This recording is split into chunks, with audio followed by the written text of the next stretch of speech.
A very good evening to all of our viewers and welcome to the Mojo Story, our independent new digital platform.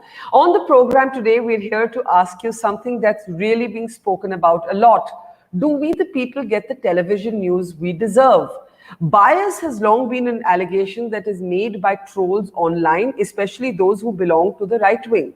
But a new study of specific television channels actually reveals some startling details about bias, especially when it comes to the tragic death of the Sushant Singh Rajput story. In fact, the coverage of this particular tragedy has really stripped television news of all of its respectability. On the program today, we're taking your questions on what you think is the state of television news, because let's also face it, if the audience rejects this kind of television news, no channel will actually go ahead with it. So that's why I asked the question, do we get the television news that we deserve? Let me introduce on the program today our distinguished panelists, and I'll introduce everybody one by one. We're joined first by Kota Nilima. Kota Nilima is the author and the researcher of this particular study, and we'll be looking at some of its findings, very, very interesting details about some of your favorite television anchors. We're also joined by Ashutosh. Ashutosh is a former colleague of mine from the media world. Then he became a politician, so he's seen life from both sides of the divide. And then I think the person who actually has the best satire show across platforms, television, print, or digital, Manisha Pandey, who's the executive editor of News Laundry, but is also, I think, now famous nationally for her takedown of television on her program Nuisance week after week. So welcome all. And, you know, this is a time when Bollywood has in fact taken television anchors to court. And before I ask Nilima to actually take us through the findings of her study, and we look at those slides carefully, Manisha, I'll ask you to do the overview, because it looks like sabse jhagad rahe hain, all anchors are at war with each other, television is at war with itself, and people are laughing. But what has, if you had to say in one sentence, the coverage of the Sushant Singh Rajput tragedy and what it shows about TV news, what would you say, not just about the anchors, but also what it tells us about the audience? Wow. One sentence. I wouldn't have one sentence, but I'd have many sentences, because we've been watching this since June now. Yeah. And, Nilima will obviously take you through the statistics, but we've been stunned with the sort of fixation that news anchors across channels have shown with this story. And I think in my career, and I think this is a lot for a lot of news professionals, and also news observers, this is the first time that you've had conspiracy theories, outright lies, and complete things made out of air being shown on television news as news. So you've had, at least for 3 months, prominent news channels have shown you stuff which has got nothing to do with reality, even when it comes to the SSR case. And you've had conspiracy theories plucked right out of social media and aired on television news as news. So I think at least in the SSR case, we've seen so much, right? We've seen the whole frenzy around Ram Mandir verdict. We've seen the frenzy around Kashmir and how that was reported. But for 3 straight months, for news channels to ignore a pandemic, a migrant crisis, any, NEET, JEE, the biggest issue for students, to ignore even China in some ways, and GDP and unemployment, to ignore these issues, and 8 to 10 every night show us one conspiracy theory after the other in SSR case is unprecedented. I have not seen anything like this before. So, I'm going to get Nilima to actually come in last, because her slides are going to take a bit of time, and then Manisha and Ashutosh can respond to it. But, Ashutosh, I often say that if I was a college student and I was looking at this industry, I would not have wanted to be a journalist. You've seen life from both sides. A politician bhi rahe, journalist bhi rahe, anchor bhi rahe, editor bhi rahe ek channel ke. What explains this saturation coverage, this absolute hysterical obsession, and then this fight with each other? I've never actually seen such a shallow moment for the TV news industry. Barkha, I had seen shallow moments earlier also in late 2010, when all kinds of rubbish were run on the TV channel, especially on the Hindi TV channels. If I had to ask today that how will I describe this? 3 words. One, manipulative. Second, violent. And third, fake. Manipulative for the simple reason, because Manisha was right when she was talking about it. The three most unprecedented historic crises this country has seen, probably the biggest ever in the last century, in this century also. And there was no coverage on the COVID. The kind of coverage which should be done was not done. The questions were never asked. This was the biggest unprecedented health crisis. The second crisis was economic crisis. Economy is going 23.9 minus without informal sector data added. So you can imagine it could have been something around minus 34, 34, 35. And there was no discussion on this. And then the national security crisis, the unprecedented national security crisis. The foreign minister of the country says that this is the biggest crisis ever since 1962. And the CDS has been contemplating that the military option is also open. And then here is a government which doesn't want to talk about that Chinese had come inside and intruded and captured our land. There was no discussion on this. To camouflage that these questions should not be asked openly, a Sushant Singh Rajput coverage was planned or done with the consent of the government. That's my point number. The point number two, the violent. Why I call it violent? Because the way Riya Chakravarti and the family has been hounded, God forbid if something happens to me, I would have been dead. It was violent coverage and fake for the simple reason because all the allegations, all the accused, all the super exclusive and the explosive exclusive which was done proved to be fake in the end because CBI could not find a single evidence against her in the case of murder. The accusation about the ED did not find a single evidence, and finally you find her put behind the bar. NCB on what case? Nothing. So the TV had never been so fake, so violent, or so manipulative ever in my living memory. Fake, violent, and manipulative are all big words. And yet, as I bring Neelima in, what's interesting is that our viewers who are sending in comments at this point are all blaming the people. There is, for example, this comment, Neelima, that says, blame the people who want entertainment and masala in their news. These news channels are the entertainment genre, but then why are people watching it? A similar comment from Mukesh Panikar, who says, blame the public. Why is the public watching stuff like this? Who is ignoring the GDP, the unemployment, the media? Isn't it the public? Speaking to the points that both Manisha and Ashutosh made. Now, the point is that there is also, of course, someone who's smartly looking at the revenue model of television news. Shrikant Patil says the problem of this crap stems from advertisers and the brands that support them. I know News Laundry has been talking a lot about that, and we can get into that in a moment. But Neelima, your study actually reveals some startling data, and it speaks to the kind of manipulativeness that Ashutosh spoke about. And Noam Chomsky, the great left of center philosopher and thinker, had a famous phrase saying, mass media contributes to the manufacturing of consent. I used to say कि हमारे channels देखो तो it's actually manufacturing dissent, but there actually has been a manufacturing of consent on the Sushant Singh Rajput, Riya Chakrabarti story. And what I'm going to do is I'm actually going to pick up your slides, and I'm going to maybe ask you to talk over some of them. We divided them into three bunches, and you looked at a kind of visualization of two news anchors, Arnab Goswami and Navika Kumar, and this was a little bit of what it looked like, how much time and space was devoted to the single issue of Sushant Singh Rajput. And Neelima, do you want to just walk us through this? This is a visualization of what you saw on both these channels. I'm just going to unmute you so you can go ahead. Go ahead. Yes, thank you, Barkha. Yes, these are some of the findings which you are seeing on the screen here. The period of research was July to September. That's something which I wanted to underline. So it covers pretty much the entire time. All these channels were focused on the SSR case. I just wanted to say that this is an objective study. They rate the debate. That's the initiative. That's the campaign which we are running, and that does a systematic, methodologically scientific research of the news. So when you are looking at this pie, for instance, this pie chart actually shows that 69% of the time on a particular anchor's programs was dedicated to a particular, like the SSR case. This has been done, Barkha, by painstakingly going through every minute of every debate of that particular anchor over the period which I mentioned. So it in no way, this is what I wanted to underline, this is first of its kind because it took also time because of that. Because in no way is it subjective.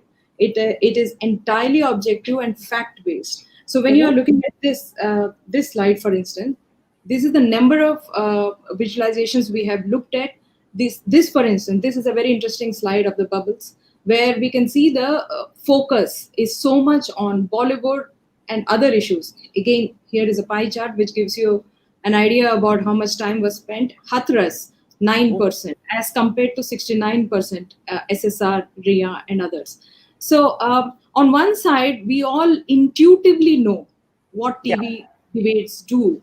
But I wanted to just go beyond that. But because, what we are looking at is a problem which I am sure you'll also agree that there are this entire media, the way it operates in this country, there are no norms. There are just operational rules which have become. And sorry to interrupt you. I'll come to the solutions, but I want you first to give us the key facts. I pulled out some of them. Like, for example, on one channel, and we're looking essentially right now at Republican Times now, you found that 71% of speaking time was for those who said Riya Chakrabarti drugged Sushant Singh Rajput. 71% of the speaking time in that program was only for that point of view, right? And then you also looked at another program where you said 54% of the airtime was reserved for the anchor himself, right? So you actually computed this mathematically. And what I'm actually going to do is let you walk us through another set of these slides, which actually shows a little bit about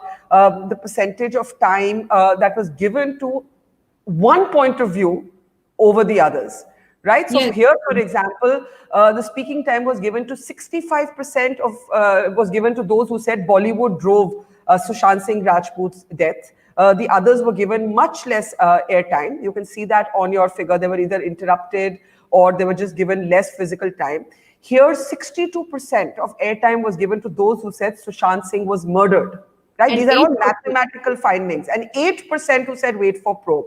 77% airtime to those who said arrest Riya Chakrabarti, whether it was the panelist or the anchor. That's how mathematically. 52% who said the CBI was doing something wrong, and only 32% airtime to those who said let CBI do its job, right? And then 71% airtime for those who said Riya drugged Sushant Singh Rajput, right? So you can see just in terms of the airtime, 79% airtime to those who wanted a homicide, a murder dimension to the Sushant Singh Rajput death. And, then 79% they're blaming the Shiv Sena. And that is how it goes. And in the last slide, what I'm going to do is just look at how much the anchors dominated the shows, Nilima, and then we can speak about them. Like we said, in one program, 54% of the airtime was kept for the anchor himself. This is Mr. Goswami. 68% airtime for the anchor plus those who supported his point of view. This is again Mr. Goswami on Republic. And here you can see anti-anchor panelists were interrupted, the percentage difference. 62.1% times anti-anchor panelists interrupted. In Navika Kumar's case, 48% time was kept for the anchor herself.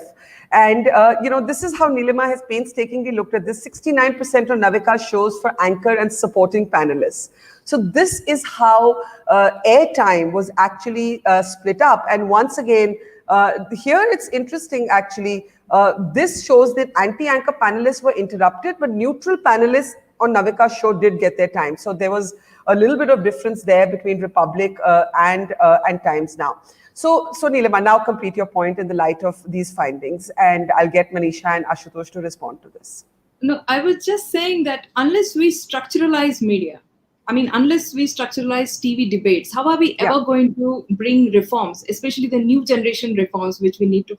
I think the problems we have right now, just talking about media trial, the shaping of the public opinion is such an important. So when we're talking about, the agency of or the freedom of press and those issues, let's also look at what the viewers are being robbed. It's so easy to say that the viewers want to see this, but how do the viewers get to know that this is what they want to see? There is no democratic kind of a feedback mechanism where you get to see. You are just being fed something, and that's what the viewers are getting to see. Now, the kind of damage or the kind of impact it has on the viewers, how are we ever going to know? That's the essential reason why we are doing this is because of this, because of the divisive, the polarizing debates now. The Okay, point let me is, let me interrupt you there. Sorry, let me interrupt you there because I do want Manisha and Ashutosh to come in, and there's some very interesting questions coming up. You mentioned polarization. Now, many people are saying to me, "What about the other side of the polarization?" And we'll talk about that a little in a bit. But Manisha, Ankur Krishna's comment on the screen says maybe what you need to do is also look at viewership. When the Sushant Singh Rajput story was playing, and when other topics of the kind that Ashutosh and Manisha, both of you mentioned, were being discussed. And there is no doubt that however flawed the TRP system may be, however rigged it may be, there is a huge viewer interest in this story. And like someone said earlier, maybe that's because entertainment and news have got all mixed up, and entertainment is always going to do better than news. So I think there may be an interest because Bollywood stories, of course, generated interest. But is that interest but can we say the interest is to the exclusion of other things that impact you as a news viewer? And I think you can just take your own example or other people's examples, is that when you were covering the migrant crisis, surely you had a lot of people saying to you that thank you for covering this. Yeah. We needed to watch this, or we need to see this. Yeah. Similarly, News Laundry, when Hathras case happened, I was shocked that on the day of the girl's death, when she died in Delhi, primetime news anchors were still stuck on SSR and not, when I say stuck on SSR, they're debating a conspiracy theory in SSR. It's not even debating a factual position. Yeah. It's not even a new finding. So, and we had our viewers saying, thank you for covering this case. So I think anchors in the business today have this lazy excuse to say that, oh, actually, we are just showing it because people want to watch it. But I refuse to believe that an average news consumer just wants to watch this or just wanted to watch this. And you've seen this even in Bihar. And in fact, an ABP News reporter had done this during the Bihar floods. She'd gone with a poster of SSR and she'd gone asking some villagers, like, do you know who he is? And, does this news matter to you? And a lot of them said, no. Our houses are drowning. So, and I think you're right. It is an excuse because if you create an alternative personality for yourself, if you create alternative content, there will be an audience for it. But I'm taking a question that I want. And I think the average news consumer still wants news out of news channels. It's possible, though, I think, and there should be some study on this. Perhaps because Big Boss hadn't started, there were some general entertainment viewers who shifted to Arnab and said, "Chalo, let's see aaj Arnab ke season mein kya ho raha hai," because Big Boss. Talking about Arnab and polarization, Ashutosh, you can take this question. The allegation often is that the media landscape is totally polarized, that it's divided into left and right. Even those of us who shrug off these labels, who don't identify with it, वो constantly आपके ऊपर ठप्पा लगाया जाता है. Now, Abhinav Pandey says you have singled out one anchor for airtime like Arnab. What about does this apply to Ravish? Picking up an example of someone he thinks is on the other side. Now, let's not get into whether we dislike Arnab and we like Ravish or the other way around, right? The question is something else. The question is, does our environment today represent the polarization that is all around us? Does our media environment also represent that? Do we as journalists also reflect the political polarization of our times? See, Barkha, the tragedy is that I'm more fond of Arnab Goswami than Ravish Kumar and though I'm branded along with him and I equally get the death calls and all kinds of threats. So that's a tragedy. And Arnab has reported almost for the 10 years together and we were very good friends. In fact, when we were launching the channel, he wanted me to be there. That's another story altogether. See, I have no problems. I have no problems with the media being divided with the left of the center and the right of the center. Before 2014, there was a more or less left of the center. After 2014, there is a very strong right of the center media. This happens across the world, across the globe, and there is a Republican, there is a Democrat. Absolutely no problem with it. The problem lies when? Problem lies when you start taking the orders from the government. The problem lies when you start building stories on the fake news. The problem starts when there is no news and you are creating news. The problem lies when you start playing with the facts. The problem lies when you stop asking questions to the Prime Minister and stop asking questions to the Home Minister. You only criticize only opposition leaders. So there has been left of the center media, and the left of the center, I had never seen that they were playing with facts or creating a false narrative. So my objection with the Arnab Goswami and my objection with the right of the center media is that they are not truthful to the basic fundamentals of the journalism. And that is where the problem is. And, I think the comment also is being made here is that if this was just a ratings war, it would be okay. But there is a gentleman who's written here saying, my best friend is no more a friend of mine after the Tablighi Jamaat propaganda. This is a Muslim viewer who's writing in. And I think that's the point. I was joking with a friend of mine the other day saying he's a stand-up comic. And I was joking with him saying, hey, you're going to be out of a job.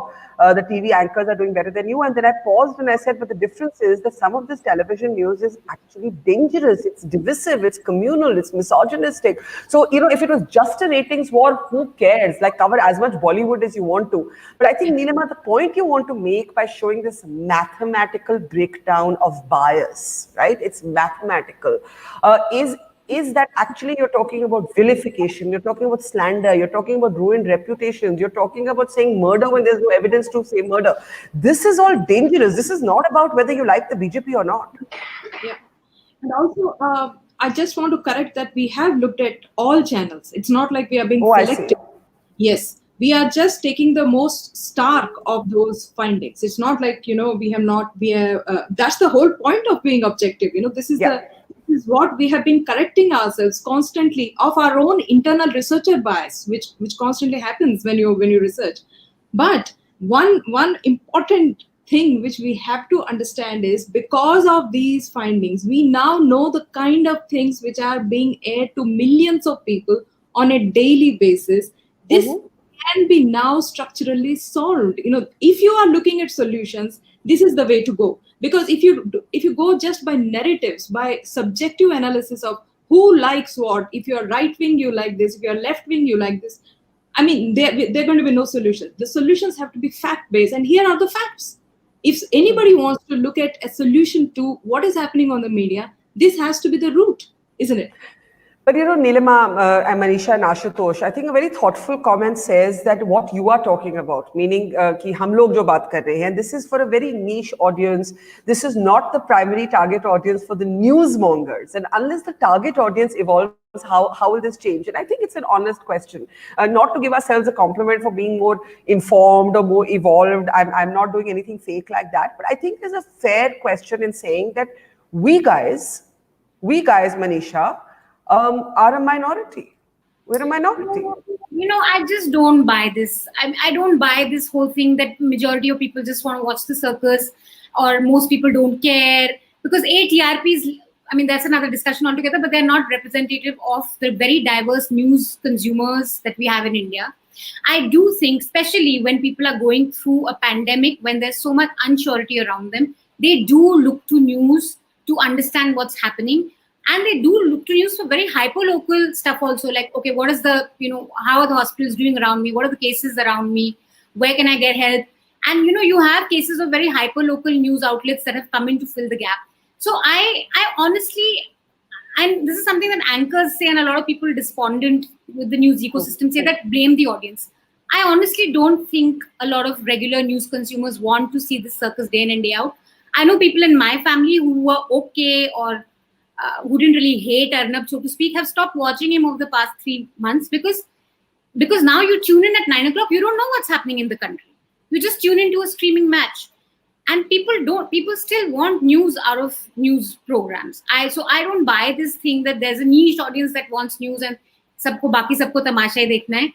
And like I said, it is possible that a lot of people who never tuned into news and used to watch general entertainment channels have now started tuning into news. I think Bark should tell us this.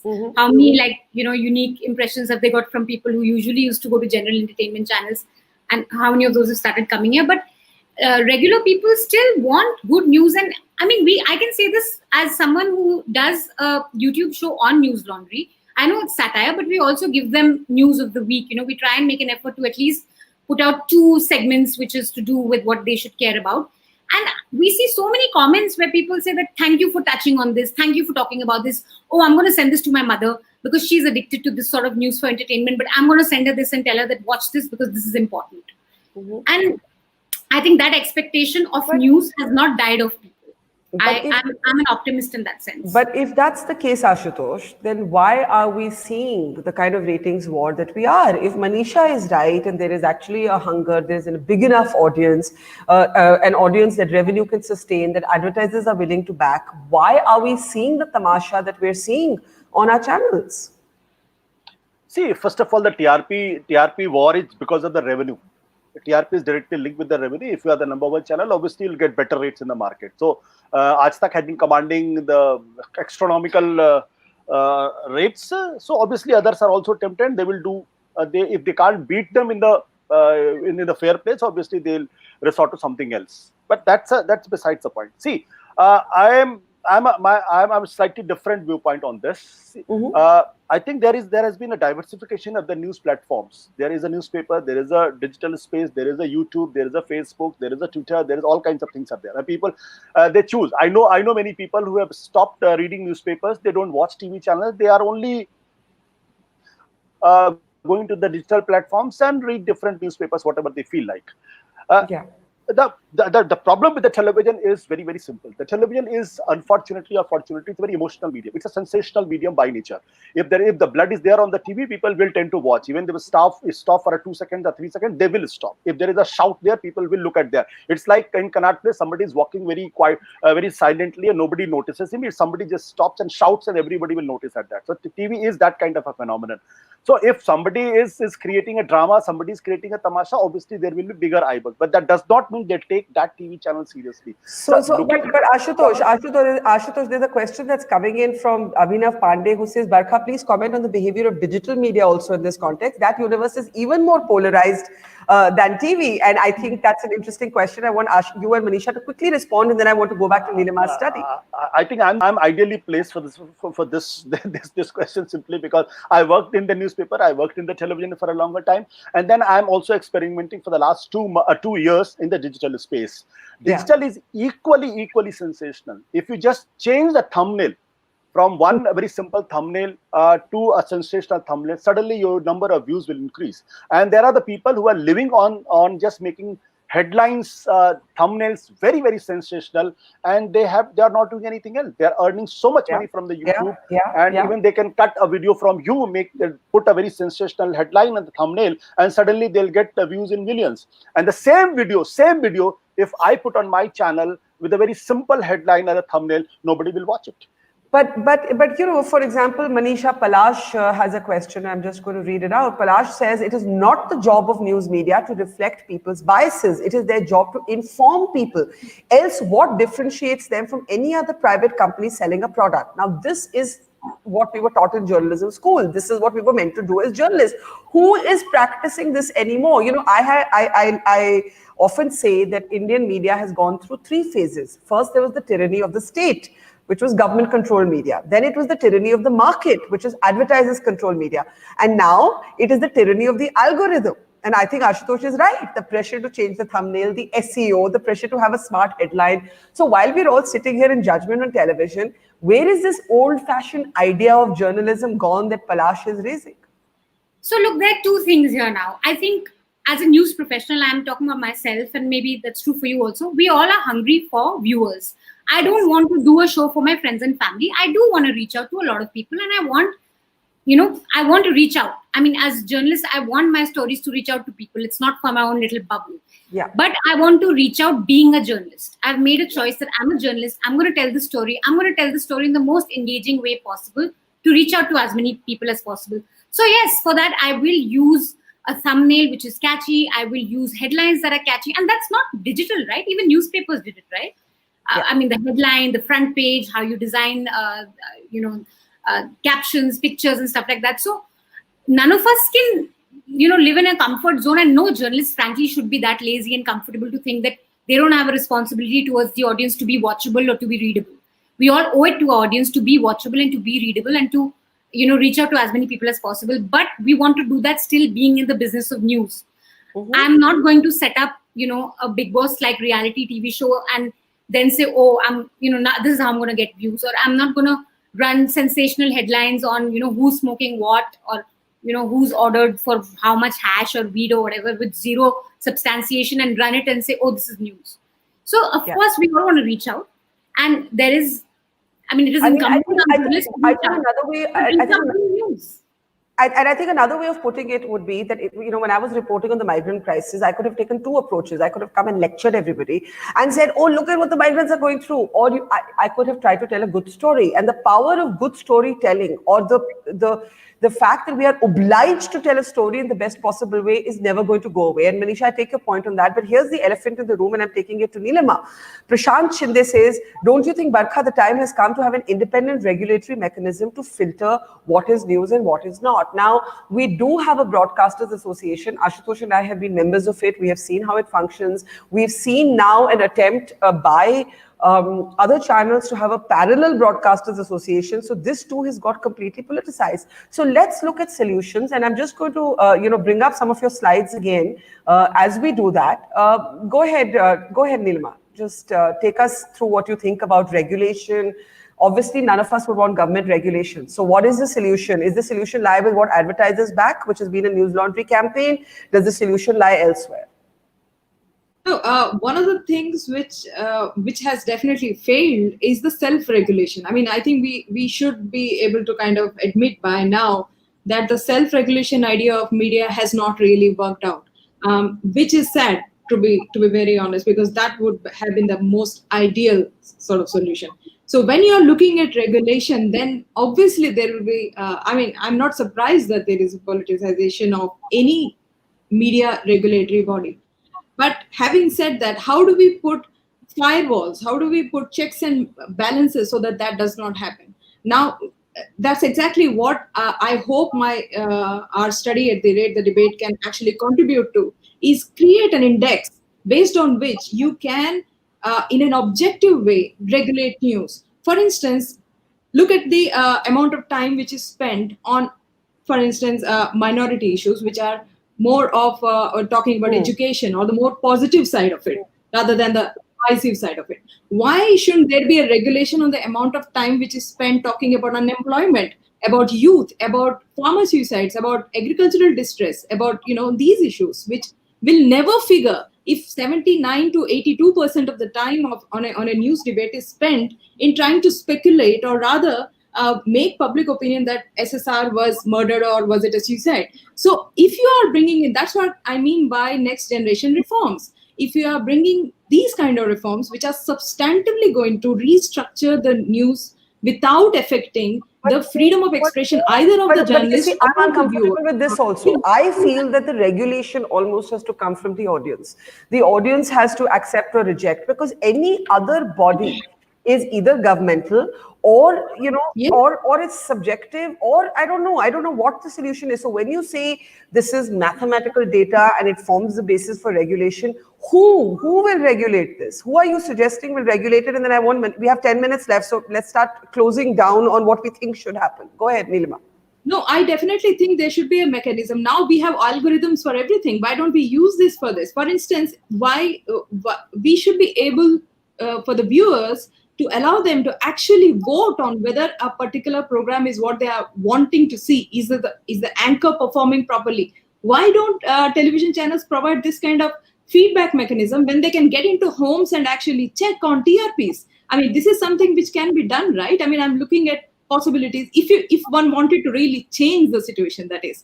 There is, of course, the other option of informing the viewers in a way that they can eventually but Nilima, and I know Manisha is the optimist here, but people crib non-stop about television news wherever you go. But then they'll tune in to see the same tamasha channels that they say are tamasha. What choice Sometimes people. That is a good question. And here's the question I want to put to Manisha and Ashutosh. A little bit like of TV news is like BJP versus Congress. And what I mean by that is you can't say that I am really good because I'm not Ornab or I'm not Navika. You've got to say you're really good because who are you? It's a little bit like Rahul Gandhi saying, don't vote for Mr. Modi because, this is what is wrong with him. What are you, Rahul Gandhi? What's your narrative? And somewhere I feel that after going through a phase of the ornabification of TV news, at the other hand, you can't fight it with just saying we don't shout, we are quiet, we are polite. That can't be, you can't define yourself only against Ornab. No, you're very right. And in fact, we pointed that out in the RIA SSR coverage that Arnab may have started the circus, but everyone was scrambling to beat him by the end of it. So the RIA Kala Jadoo Karti Hai didn't come from Times or Republic. It came from Aaj Tak. So definitely all the other channels, were in this rat race to finally beat him at his game. And of course you can't. I mean, there can only be one Arnab, I think. But anyway, I think there are two things, solutions. I think one, news consumers should just stop being passive consumers of news. You no longer have to write a letter to the editor. You can tweet to the editor. You can tweet to the handle. You can, tag them on Facebook. Be active consumers and demand accountability out of your media. Tell the journalists, tell the anchors that you've been doing this for 30 days. Why haven't you shown this? This is happening in my area. Why has this found no prominence in your TV news channel? Or this is what you've gone, this is what you've done wrong here. Stop showing this news because it's incorrect. So the days of passively being a consumer are over. I think if you want better news, please actively demand better out of your media and also put your money behind it. Those of you who are doing independent work, please support them, please subscribe, please start paying to keep news free, like we say. And third thing, I do think that individual victims of slander, like Riya Chakraborty, if a channel is running things like Arrest Riya Now or India for Riya Arrest, I'm not for criminal defamation, but I do think, there has to be a point where you have to start seeking redress in the court because you're basically painting someone a criminal without a charge sheet. And that kind of stuff is not about free speech. It's not about journalism. It's about outright slander and lies. And that has to be dealt with in the court of law, I think. I agree with you. Ashutosh, lots of questions about paid subscriptions. Is that the way forward? People are saying if we had to pay for news, maybe we'd care more about it. Then there is another very interesting question, and maybe we all represent it. Why are stringers, local reporters today completely invisible? Do you think anchors becoming cult figures is the reason for the sad state of affairs? I always say that the day television died was the day that anchors became a bigger deal in the newsroom than reporters. The day anchors, and maybe this is true globally for television, but I think there are Western networks where good reporters are paid very well and are also stars of the network. I just do not remember the last time a reporter was a star of a television network. Just 1 second, I'm just unmuting you. Yeah, go ahead. See, Barkha, unfortunately, the television is a visual medium. So it's like there has to be a Shah Rukh Khan and there has to be somebody behind the camera. You can't compare both. So if there's a Barkha, there's a Barkha, there is a Ashutosh, there is a Ashutosh. We had reached to this position because we had certain. Which one of us is the Shah Rukh Khan? Which one of us is it? I'm joking. No, I think I'm joking, but I couldn't resist that. But go ahead. Yeah. No, but see, that's a good part of it, and the sad part. I have no quarrel with that. See, those people who saying I don't want this kind of the news. I know many people who every day in and day out they'll say अरे यार क्या आज तक में चल रहा है ये क्या Republic में चल रहा है मैं तो देखता नहीं, and they know everything what is happening there because every day they sit before the TV, they switch on, they watch that. So there's a lot of hypocrisy also here. See, television, as I said, is by nature emotional. Now the issue is how to control it. The fundamental issue which has to be addressed is the rating system. This TRP business has to stop. You can have a TRP business for the entertainment channel, please have a go ahead. And if you have a TRP system for the news business, then everybody is going to fall for the TRPs from the sadhu, jhoot or saap chichindar bichu se aate yahan pe hum pahunch gaye. So it is only because of the TRP, nothing else. The point number 2, I think the editors also had to take command of the newsroom, and the editors' tenure should be fixed. It's like 3 years. If somebody is appointing somebody as an editor, he should be there for 3 years, and he should not think about that he's going to lose his job. The point number 3, I think the time has come when there has to be a constitutionally mandated body which should look into the content. There is an NBSA, but where is NBSA? Nobody knows about it. What Mr. Justice Sikri has been doing for the last 2.5 years, I do not know. And suddenly he has woken up and he is pronouncing verdict here and left, right, and center. Why the people had to go to the Supreme Court? Why the people had to go to the Allahabad High Court, Mumbai High Court, and all these places? Because NBSA has completely failed. So self-regulation has totally failed. It has no future. So there has to be a constitutionally mandated body. About the revenues, I think this revenue has to be dealing from the government. The government should not be allowed to put ads on these TV channels. And there should be space for the crowdfunding. I think that's the only way out. But most fundamental is TRP system has to go. As long as TRP system is there, This race will continue in this form or some other form. Okay, I have 30 seconds each for Nilima and Manisha. I'll start with you, Nilima. If the TRP system goes, the advertisers are going to ask on what basis do we place the ads? Yes. This has been a debate as old as I've been a journalist. I know, and we are at the rate the debate, we are collecting all the data we can on ads and how do we who supports which channel, which is, see, the real thing is that they are selling a product there. If we can connect the product with the content of a channel, there is a possibility.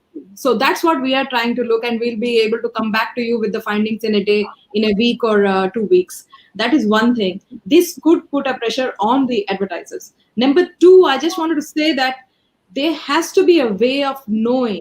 I mean, this has very little to do with my findings, but it's an overall picture. Just wanted to say this one point. There has to be a way of knowing the political leanings of the channel, of the anchor who's presenting the news. The viewer should have that information. We're not Americans where we register independents, Democrats. I know. That's what I'm saying. This is the next generation reforms. We just have to have a mind open to this. Very interesting. Okay. Again, maybe I think you ask people to declare it. I don't know how many would, but and also the businesses, the interest, the kind of investors they have. This has to be made public by every channel. Every viewer deserves to know this. That is fair, and I agree with that. Manisha, will close with you. Literally, you have a minute to make your comment with one question attached. Danish says that you haven't spoken about the role of government, about government control, about government access. Ashutosh mentioned that there should be no government advertising on television. Strangely, we do not object in the same way about newspapers, which are so deeply dependent on government advertising, but we haven't raised the same conflict of interest questions for them. So quickly, your last thoughts. Well, we've always been doing it at News Laundry.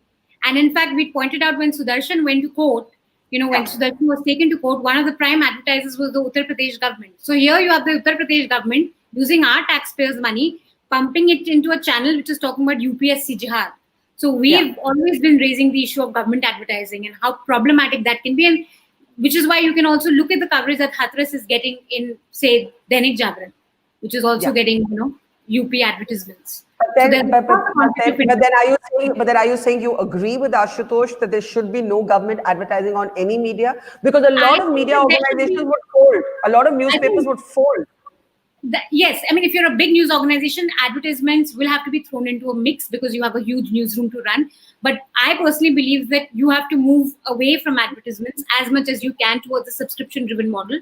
Of course, for big newspapers and big news gathering teams, you cannot completely depend on subscriptions because of the scale of your operations.